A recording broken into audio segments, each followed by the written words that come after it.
नमस्कार, आपका अभिनंदन। मैं हूं सुधांशु रंजन।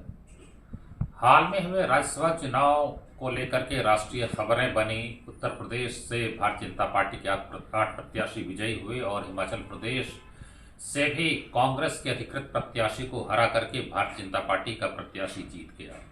और यह संभव इसलिए हो पाया क्योंकि उत्तर प्रदेश में समाजवादी पार्टी के कुछ विधायकों ने और हिमाचल प्रदेश में कांग्रेस के 6 विधायकों ने क्रॉस वोटिंग की। इसके बाद हिमाचल प्रदेश में त्वरित कार्रवाई भी हुई और वहां विधानसभा के अध्यक्ष कुलदीप सिंह पठानिया ने 6 वैसे विधायकों की सदस्यता समाप्त कर दी है दल बदल निरोधक कानून के तहत। लेकिन इसका आधार राज्यसभा में जो वोट दिया गया वो नहीं बनाया गया है, क्योंकि जो दल बदल निरोधक कानून है उसमें राज्यसभा चुनाव के लिए कोई व्हिप जारी नहीं कर सकता। इसलिए वो आधार बनाया गया है कि फाइनेंस बिल पर जो वोट होना था उसके लिए पार्टी ने व्हिप जारी किया था और उसका इन 6 विधायकों ने उल्लंघन किया। इसलिए शिकायत की गई थी और विधानसभा अध्यक्ष ने तुरंत ही उनकी सदस्यता समाप्त कर दी गई। लेकिन उत्तर प्रदेश में ऐसी कोई कार्रवाई नहीं हुई है। मसला है क्रॉस वोटिंग का। तो आज हम चर्चा करेंगे राजनीतिक शुचिता, मर्यादा और नैतिकता और साथ ही साथ संवैधानिक प्रावधान की। जो सदस्यता खत्म की जाती है वो दल बदल निरोधक अधिनियम जो है 1985 में बनाया गया उसके तहत की जाती है। आपको ये बता दें कि हमारी पूरी संसदीय व्यवस्था जो है अपने देश की वो दलीय व्यवस्था है, यानी पार्टी सिस्टम पर आधारित है।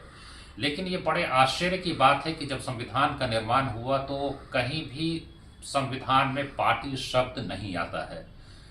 पहली बार 1985 में जब 10वीं अनुसूची बनाई गई 52वें संविधान संशोधन के जरिए, तब संविधान में पार्टी सिस्टम को मान्यता मिलती है। यानी ये संविधान मानता है कि हाँ, भारत में दलीय व्यवस्था है और उसमें यह प्रावधान किया गया कि अगर कोई सांसद या विधायक पार्टी व्हिप के खिलाफ मतदान करता है या स्वेच्छा से जो है वो पार्टी की सदस्यता छोड़ देता है तो उसकी सदस्यता समाप्त कर दी जाएगी।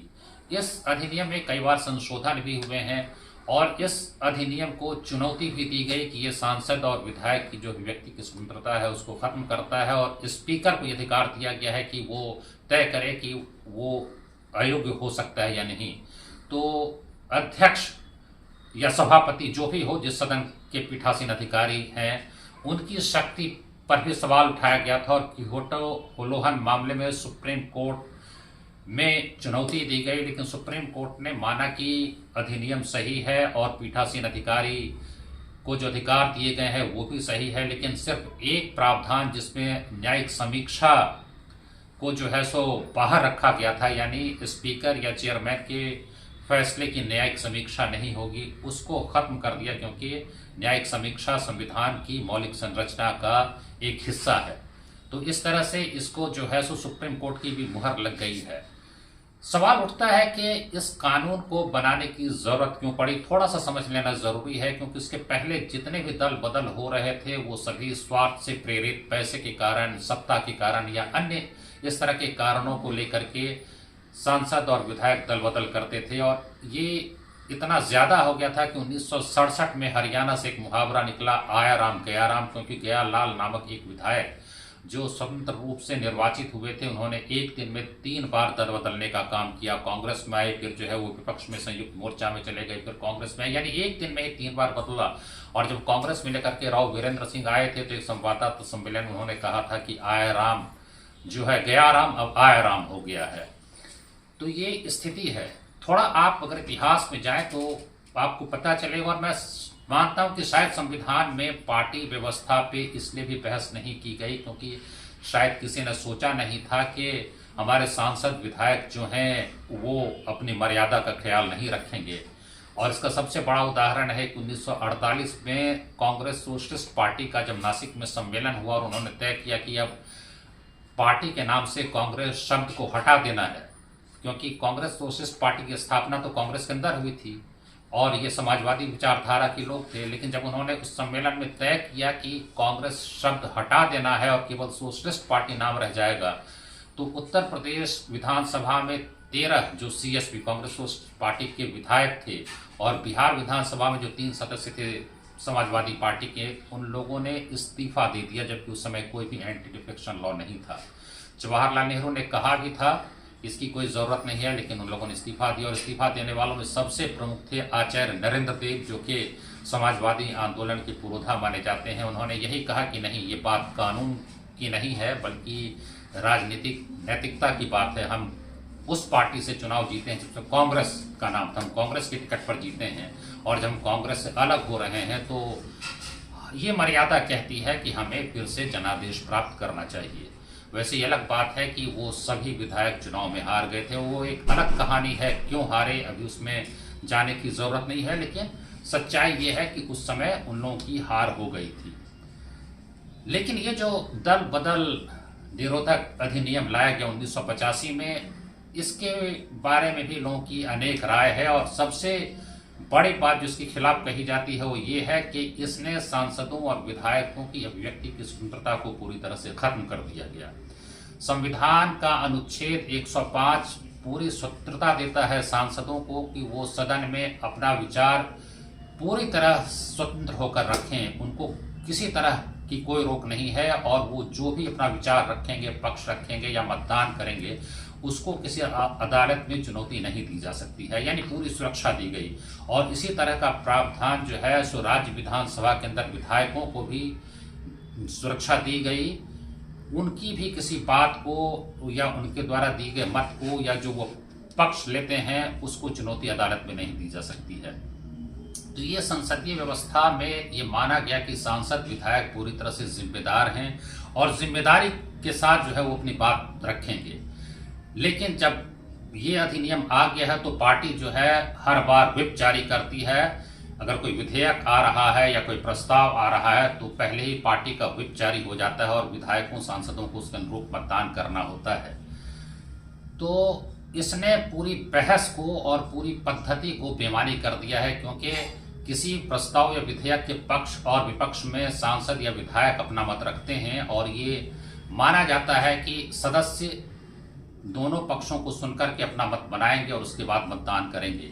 लेकिन अब बहस का कोई अर्थ नहीं, वो एक तकनीकी बहस है। मतदान तो वैसे ही होना है जैसा कि व्हिप पार्टी के द्वारा जारी किया गया है। तो ये एक बात आती है इस अधिनियम के खिलाफ। लेकिन दूसरी बात और दूसरा कड़वा सच ये भी है कि सांसद और विधायक इधर उधर हो रहे थे। आरोप लगता था कि पैसे पे खरीदे बेचे जा रहे हैं, जो बहुत ही दुर्भाग्यपूर्ण है। लेकिन इस तरह के आरोप पिछले कई दशकों से जो है लगते रहे हैं। अभी हिमाचल प्रदेश से जो परिणाम आया है उसमें सबसे बड़ी बात, दो तरह की बात भी बल्कि उत्तर प्रदेश में। एक तो विधायकों ने अपने नेतृत्व को भी चुनौती दी है। नेतृत्व को चुनौती देना बहुत बुरी बात नहीं है, पार्टी का अनुशासन भी होना चाहिए, लेकिन पार्टी की तानाशाही नहीं होनी चाहिए। हिमाचल प्रदेश में बाहरी बनाम स्थानीय का भी मुद्दा है, क्योंकि अभिषेक मनु सिंघवी को कांग्रेस पार्टी ने अपना उम्मीदवार बनाया था और उसको खिलाफ भी जो है सो वहाँ पर विद्रोह था। वैसे वहाँ विद्रोह जब मुख्यमंत्री सुखविंदर सिंह सुक्खू का चुनाव हुआ उसको भी लेकर के था, क्योंकि बहुत सारे विधायक उनको मुख्यमंत्री बनाना नहीं चाहते थे, लेकिन केंद्रीय नेतृत्व का फैसला था, इसलिए वो विरोध नहीं कर पाए। तो दोनों बातें सामने आई हैं, मुख्यमंत्री के खिलाफ विद्रोह और बाहरी उम्मीदवार को लाने के खिलाफ विद्रोह। पहले राज्यसभा में कोई भी बाहर का व्यक्ति चुनाव नहीं लड़ सकता था। ये जो है संशोधन कर दिया है 95वां संविधान संशोधन 95th कॉन्स्टिट्यूशन अमेंडमेंट, जिसमें कि जनप्रतिनिधित्व कानून की धारा 3 में संशोधन करके राज्य का नागरिक होने की अनिवार्यता को समाप्त कर दिया गया। पहले ये था कि अगर कोई व्यक्ति बिहार से राज्यसभा का चुनाव लड़ता है तो उसको बिहार में मतदाता होना चाहिए। कोई केरल से अगर चुनाव लड़ता है, केरल का प्रतिनिधित्व राज्यसभा में करेगा तो उसको केरल का मतदाता होना चाहिए। लेकिन पहले ये हो रहा था कि लोग जो हैं वो जाकर के मतदाता सूची में गलत हलफनामा दे करके नाम डलवाते थे। 3 प्रधानमंत्री राज्यसभा में, जिसमें एक तो देवी गौड़ा थे, खैर वो कर्नाटक के थे और कर्नाटक से आए, लेकिन 2 ऐसे प्रधानमंत्री हुए जो दूसरे राज्यों से चुन करके राज्यसभा में आए। मनमोहन सिंह जब वित्त मंत्री बने तो वो असम से राज्यसभा आए और लगातार जब प्रधानमंत्री रहे तब भी वहीं से आते रहे। इंद्र कुमार गुजराल बिहार से राज्यसभा में गए जब वो प्रधानमंत्री बने। ऐसे कई उदाहरण हैं, एक नहीं है, कई उदाहरण हैं। और बल्कि जब टी.एन. शेषन मुख्य निर्वाचन आयुक्त थे, तो उन्होंने इस मसले को उठाया भी था और ये कहा था कि गलत हलफनामे दायर करके लोग राज्यसभा चुनाव लड़ रहे हैं। मैंने उनसे खुद पूछा था, तो उन्होंने कहा था, अरे आप हैरान हो जाएंगे किस तरह के पते दिए जा रहे हैं नेताओं के द्वारा। वो जाते हैं किसी राज्य में और उनका पता होता है अपना नाम, केयर ऑफ मुख्यमंत्री जो राज्य का है, और फिर उसका पता होता है, और इस तरह से जो है मतदाता सूची में नाम डलवा लेते हैं। कई राज्य को तो माना जाता है कि वो बिल्कुल जो है सो राज्यसभा का कॉरिडोर बन गया है, जैसे झारखंड वो है जहां कोई भी बाहर से चला आता है। परिमल नाथ वानी आ गए और उन्होंने खुद कहा 2008 में जब वो राज्यसभा के लिए चुने गए, उन्होंने खुद कहा कि झारखंड की धरती पर पहली बार उन्होंने कदम रखा था। यानी जिस राज्य में पहली बार आए उसके बाद सीधा वहां से सांसद बने, फिर दोबारा भी सांसद बने, 12 साल सांसद रहे, और फिर उसके बाद जब कार्यकाल खत्म हुआ तो वो आंध्र प्रदेश से सांसद बन गए। ऐसे बहुत सारे उदाहरण हैं। बिहार में देखेंगे कि एक बड़ी दवा कंपनी के मालिक को पहले कांग्रेस ने मनोनीत सांसद बनाया, उसके बाद राष्ट्रीय जनता दल ने उनको जो है, उस समय जनता दल था जो बाद में राष्ट्रीय जनता दल वहां से था, उसने भी उनको सांसद बनाया, राज्यसभा भेजा, फिर बाद में जदयू ने भी उनको सांसद बनाया। तो ऐसे आप उदाहरण लेंगे जब लोग कहते हैं कि जो पैसे वाले हैं, धन पशु हैं, वो भी राज्यसभा चले जाते हैं अपने पैसे के बल पे। तो ये सारी चीजें जो है संसदीय व्यवस्था के ऊपर सवाल खड़े करती है कि ये किस हद तक जो है सो सही है, और फिर संसदीय लोकतंत्र कितना प्रभावी तरीके से काम कर पाएगा। राज्यसभा चुनाव के बारे में थोड़ा सा समझ लेना जरूरी है, क्योंकि ये अप्रत्यक्ष चुनाव है। यहाँ विधायक वोट करते हैं, जनता सीधे नहीं चुनती है, इसलिए यहाँ सेकंड प्रेफरेंस वोट का भी प्रावधान है। उसमें ये होता है कि अगर मान लीजिए कि 200 विधायक है और 5 जो है सीटें हैं जिनके लिए चुनाव होना है, तो 40-40 का कोटा होता है, 40 वोट जिसको आएंगे वो जीत जाएगा। लेकिन ऐसा तो होता नहीं कि हर पार्टी के पास उसी अनुपात में जो है वोट हो। तो जिसको अगर मान लिया 40 के 44 आ गया, तो 4 वोट उसके पास जो ज़्यादा है उसमें जो सेकंड प्रेफरेंस वोट है वो चला जाएगा उसको जो दिया गया है, या जो सबसे कम है और छट जाता है तो उसके वोट मिल जाते हैं दूसरे को जिसके नाम से सेकंड प्रेफरेंस वोट है। तो इस तरह से होता है वो राज्यसभा चुनाव में। लेकिन इसमें एक और महत्वपूर्ण बात यह है कि जो 2016 से वहाँ परंपरा शुरू हुई, और वो भी हरियाणा की देन है, कि वहाँ कांग्रेस और भारतीय राष्ट्रीय लोकदल से समर्थित उम्मीदवार R.K. आनंद को सुभाष चंद्र ने हरा दिया था। सुभाष चंद्रा को भारतीय जनता पार्टी का समर्थन प्राप्त था। संख्या इनके पास कम थी, लेकिन ऐसा हुआ कि 14 वोट रद्द हो गए उसमें। उसका कारण ये था कि जो राज्यसभा के लिए चुनाव होता है उसमें एक वायलेट स्केच पेन, जो बैगनी रंग की स्याही का स्केच पेन होता है, उसी से बैलेट पेपर पे भरना होता है। लेकिन उसमें ये देखा गया कि 14 ऐसे मतपत्र थे जिसमें किसी और कलम से भर दिया गया। अब ये बड़े आश्चर्य की बात है कि वहाँ से वो स्केच पेन गायब कैसे हो गई। और उस घटना के बाद से जो है सो चुनाव आयोग ने प्रावधान किया कि एक पेन ऑफिसर, पेन अधिकारी वहाँ रहेगा और वही कलम देगा विधायक को, फिर उनसे वहाँ जब वो साइन कर देंगे उसके बाद जो है वापस कलम ले ली जाएगी। तो ये व्यवस्था है।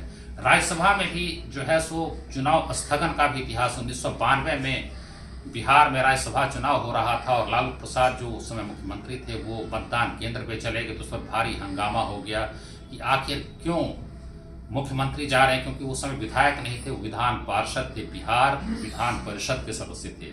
जब न तो वो उम्मीदवार थे और न मतदाता थे, तो वो क्यों गए। उन्होंने कहा कि मैं मुख्यमंत्री के रूप में जा सकता हूँ, लेकिन विरोधी पक्ष के लोगों ने कहा कि ये गलत है, और वहाँ जो है पूरे चुनाव को स्थगित कर दिया गया था।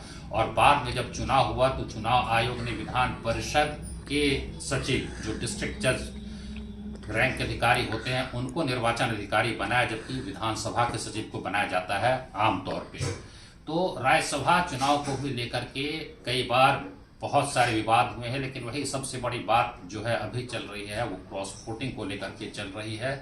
अब ये भी सवाल उठता है कि ये राज्यसभा की ज़रूरत क्या है, क्या 2 सदनों की ज़रूरत है। तो उस पर आगे हम चर्चा करेंगे कि बाय कैमरा लेजिस्लेचर जो है या उच्च सदन की ज़रूरत है या नहीं है, इस पर आगे चर्चा करेंगे। लेकिन फिलहाल इतना ही। अगर आपको हमारा ये कार्यक्रम पसंद आया हो तो इसको आप पसंद करिए, सब्सक्राइब करिए और अपने मित्रों के साथ साझा करिए। बहुत धन्यवाद, नमस्कार।